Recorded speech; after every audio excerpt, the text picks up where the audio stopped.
اعوذ باللہ من الشیطان الرجیم، بسم اللہ الرحمن الرحیم، اللہم صلی علی محمد وآل محمد۔ مومنین کرام، آج کل دنیا میں ہر طرف لوگ پریشان نظر آ رہے ہیں۔ خاص طور پر ہر انسان کو مالی مسائل کا سامنا ہے، مالی مشکلات کا شکار ہے۔ غربت تمام لوگوں کو گھیرے ہوئے ہے، ہر شخص غریب نظر آتا ہے۔ مہنگائی ہر طرف سے پھیلی ہوئی ہے، ہر چیز مہنگی ہو گئی ہے۔ ایسے حالات میں ہمیں کیا کرنا چاہیے؟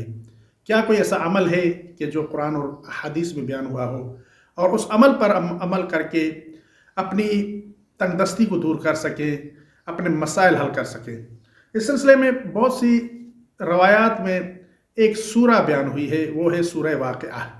یہ بیان کیا گیا ہے کہ آپ جب نماز عشاء کے بعد سورہ واقعہ کی تلاوت کرتے ہیں تو اللہ رب العزت آپ کے رزق میں فراوانی عطا کرتے ہیں، اور آپ کو اللہ رب العزت ایسی جگہ سے رزق عطا فرماتے ہیں کہ جہاں سے آپ کو وہم اور گمان تک نہیں ہوتا۔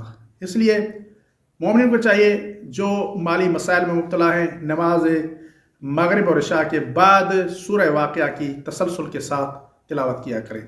بعض اوقات دیکھا گیا ہے کہ لوگ ہفتے میں 1 دن 2 دن 4 دن سورہ واقعہ کی تلاوت کرتے ہیں اور فائدہ نہیں ملتا تو چھوڑ دیتے ہیں۔ اس طرح نہیں کرنا چاہیے، تسلسل کے ساتھ مسلسل روزانہ اور پابندی سے نماز بھی پڑھیں اور نماز مغرب اور عشاء کے بعد سورہ واقعہ کی تلاوت کریں تو اللہ رب العزت آپ کے تمام مالی مسائل حل فرمائیں گے۔ ایسی اچھی اور تعلیمی ویڈیو دیکھنے کے لیے ہمارے یوٹیوب چینل حسینی آواز کو سبسکرائب کریں اور ہاں بیل کا بٹن دبائیں۔